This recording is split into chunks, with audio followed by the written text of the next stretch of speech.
Hello friend, मैं विक्रम कुमार स्वागत करता हूँ अपने यूट्यूब चैनल ब्राइट आईएएस पे। और जैसा कि मैंने पिछले वीडियो में आपको पास और फेल पर आधारित प्रश्न को अच्छी तरीके से समझा पाया हूँ, और इसके अलावा मैंने इस टाइप पे एक होमवर्क भी दिया था जिसका आज आंसर को उनको सोल्यूशन करके देखेंगे और आगे बढ़ेंगे। तो आज का जो हमारा टाइप होने वाला है वो परसेंटेज पर ही है, लेकिन इसमें लॉजिकल परसेंटेज है जो आप प्रश्न को देखते ही अच्छी तरीके से समझ पाएंगे। तो आइए उनको देखते हैं कि पिछले वीडियो का जो हमारा होमवर्क का जो क्वेश्चन था उसका सॉल्यूशन क्या था। तो ये रहा आज जो पिछले वीडियो का जो हमारा होमवर्क का जो प्रश्न था वो ये है, और इसका जो आंसर होगा उनको सॉल्यूशन करके देखेंगे आज। तो प्रश्न में था कि जो एक परीक्षा में सफल होने के लिए 35% अंक उसको अनिवार्य थे पास होने के लिए। तो मिनिमम क्वालिफाइड नंबर जो था पास होने के लिए उसको कम से कम 35% नंबर चाहिए था। उन्होंने क्या किया, एक छात्र ने कि 200 नंबर लेकर आया और 10 नंबर से वो फेल हो गया। कितना लेकर आया वो? 200 नंबर लेकर आया और ये 10 अंकों से वो फेल हो गया। तो 200 नंबर तो वो लेकर चले आया, लेकिन 10 नंबर से अगर वो फेल हो गया तो इसका मतलब कि अगर वो 10 नंबर इसको मिल जाता तो वो पास हो जाता। तो इसका मिनिमम क्वालिफाइंग मार्क हो जाता कि 210 नंबर इसको कम से कम पास होने के लिए चाहिए। तो 210 नंबर इसको पास होने के लिए चाहिए, लेकिन प्रतिशत में कितना चाहिए? 35% पास होने के लिए चाहिए। तो हमारा ये 35% है वो 210 के बराबर हो जाएगा। तो 100% आपसे पूछा गया था, तो जब इसको काटेंगे 7 से 5 बार में और 7 से ये 3 बार में और जाएगा तो 6, तो ये 100 उधर जाएगा तो 600 आ जाएगा। तो इस प्रकार से जो इसका आंसर था 600 नंबर का, जो टोटल एग्ज़ाम था वो 600 नंबर का था। और इस प्रकार से जो इसका ऑप्शन दिया गया था, ये ऑप्शन इसका डी में इसका ऑप्शन सही था। तो ये था हमारा पिछले वीडियो का आंसर, और उम्मीद करते हैं कि आपको पास और फेल पे आधारित प्रश्न को अच्छी तरीके से समझ में आया होगा।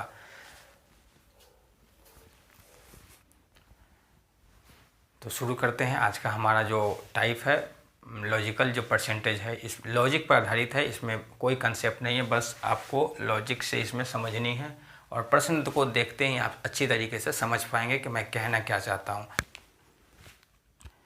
तो प्रश्न में था कि एक परीक्षा में 35% प्रतियोगी गणित में और 25% प्रतियोगी अंग्रेजी में सफल रहे, और यदि 10% प्रतियोगी दोनों विषय में असफल रहे तो सफल छात्र कितने हैं। ये आपसे पूछा गया कि दोनों विषय में सफल कितने छात्र हुए। तो जब भी आपको इस तरह का प्रश्न दिया जाएगा तो पहले आप इसका डायग्राम बनाएंगे इस तरह से। पहले जो रीजनिंग में आपने कुछ का जो रिलेशन बनाया है उसी पर आधारित है, और कुछ का रिलेशन बनाएंगे इसमें सबसे पहले।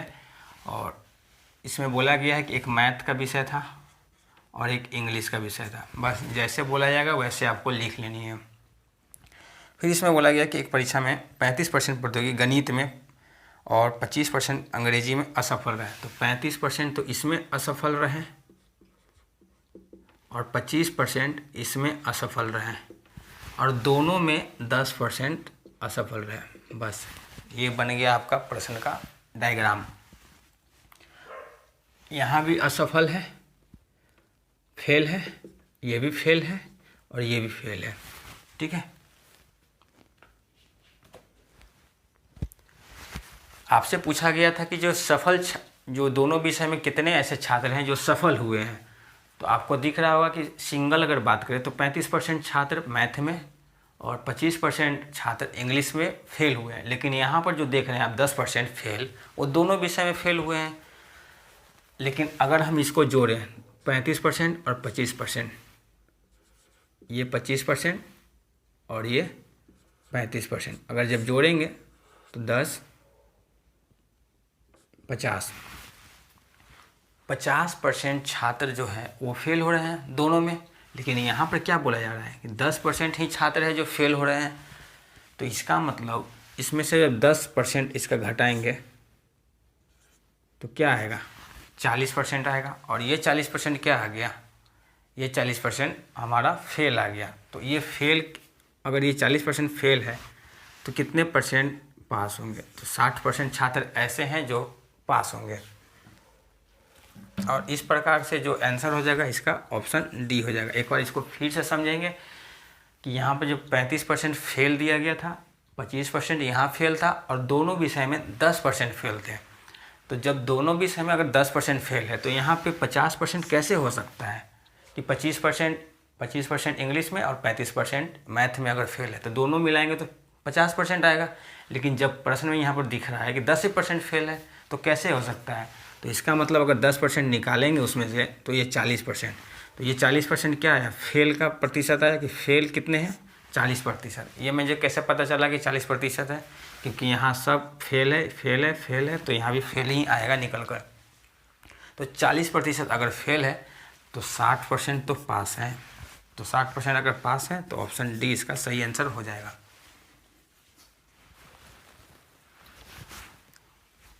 आते हैं दूसरे प्रश्न की ओर। और दूसरा प्रश्न है हमारा जिसमें लिखा गया है कि एक परीक्षा में 52% छात्र हिंदी में, तो पहले तो डायग्राम बनाएंगे इसका।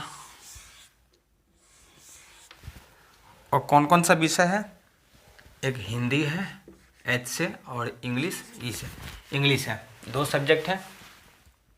और जिसमें लिखा गया परीक्षा में 52% छात्र हिंदी में, तो 52% छात्र हिंदी में क्या होते हैं, असफल होते हैं, और 42% छात्र अंग्रेजी में असफल होते हैं। ध्यान रखेंगे ये फेल है और ये भी फेल है। बीच में क्या दिया गया कि 17% छात्र दोनों विषय में असफल होते हैं, तो यहाँ भी जो है 17% छात्र ये भी फेल है।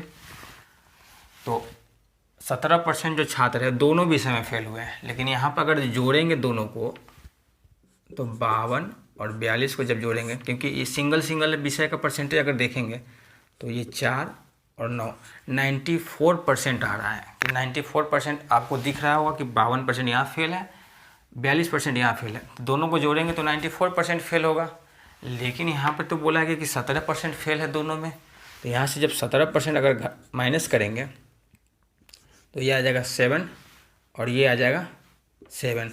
तो ये क्या आ गया, फेल आ गया। कि इसका मतलब जो रियल फेल जो प्रतिशत है वो 77% है दोनों में, दोनों विषय में मिलाकर 77% फेल है। तो 77% अगर ये फेल है तो कितना परसेंट पास होगा, तो आप क्या करेंगे 100 में से माइनस कर लेंगे तो कितना आ जाएगा, 23% आ जाएगा। 23% क्या होगा, ये पास हो जाएगा। कि 23% ऐसे छात्र हैं जो दोनों विषय में पास हो गए हैं। और इस प्रकार से जो इसका ऑप्शन हो जाएगा, ऑप्शन इसका सी आंसर सही हो जाएगा। तो बस ये लॉजिक प्रश्न है, इसमें लॉजिक ही काम करेंगे और इसी तरह से बनेंगे ये।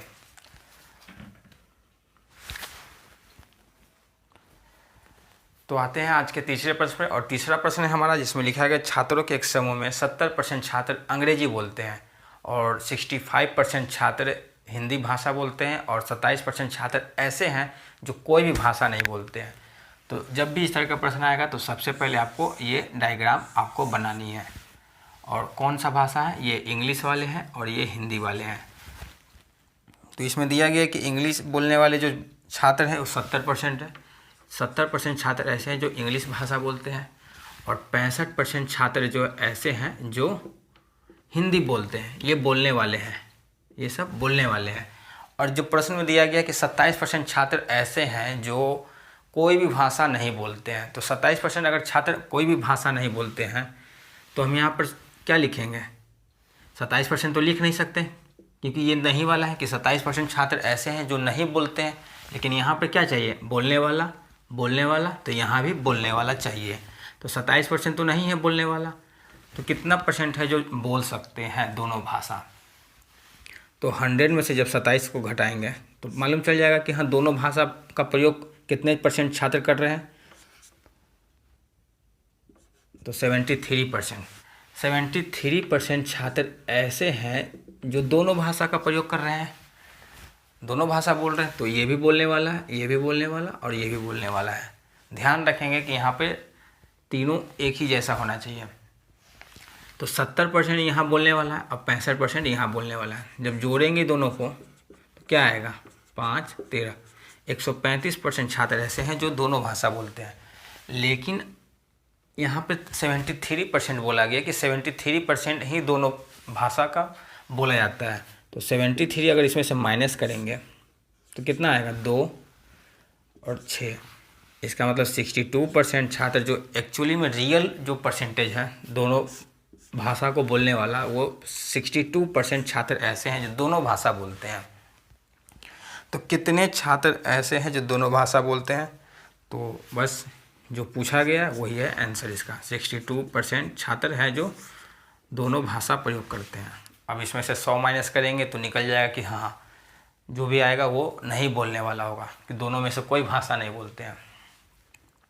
तो 62% छात्र ऐसे हैं जो दोनों भाषा बोलते हैं, और इस प्रकार से इसका आंसर बी इसका सही हो जाएगा। आते हैं चौथे प्रश्न पे, और चौथा प्रश्न भी सेम उसी तरह से है। इसको मैं सबसे पहले ये बना लेता हूँ। और इसमें जैसा कि बोला गया कि परीक्षा में 34% प्रतियोगी गणित में और 42% अंग्रेजी में असफल होते हैं। यदि 20% प्रतियोगी दोनों विषय में असफल हो तो कितने प्रतिशत प्रतियोगी दोनों विषय में सफल होते हैं, ये पूछा गया था। तो मैथ है और अंग्रेजी है।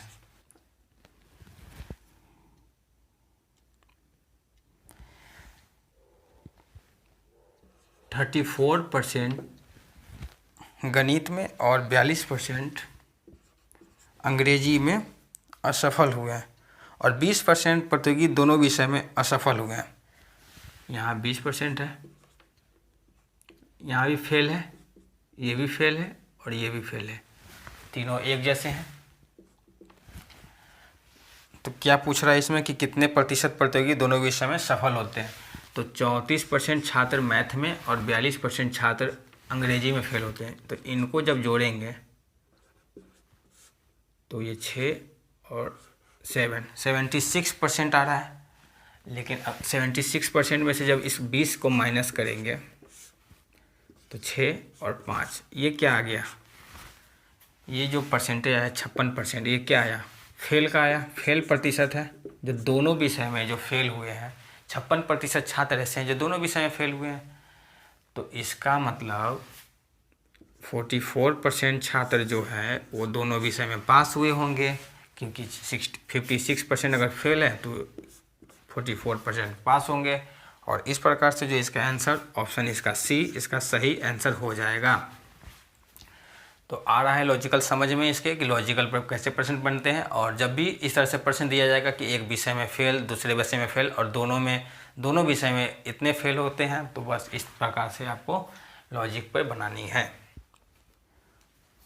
आज का ये 5वां प्रश्न है, और इस 5वें प्रश्न को आज हम इसको होमवर्क में रख लेते हैं। और उम्मीद करते हैं कि इस प्रश्न को जो मैंने 1 से लेकर 4 तक जो प्रश्न को सॉल्व किए हैं उसी पर आधारित है ये प्रश्न, और उम्मीद करते हैं कि इस प्रश्न का आप सही उत्तर दे पाएंगे। और मिलते हैं नेक्स्ट वीडियो में जिसमें सीखेंगे, इसी पे आधारित कल के वीडियो रहेंगे। तो वीडियो देखने के लिए धन्यवाद, और उम्मीद करते हैं कि आप कमेंट ज़रूर करेंगे इस प्रश्न का।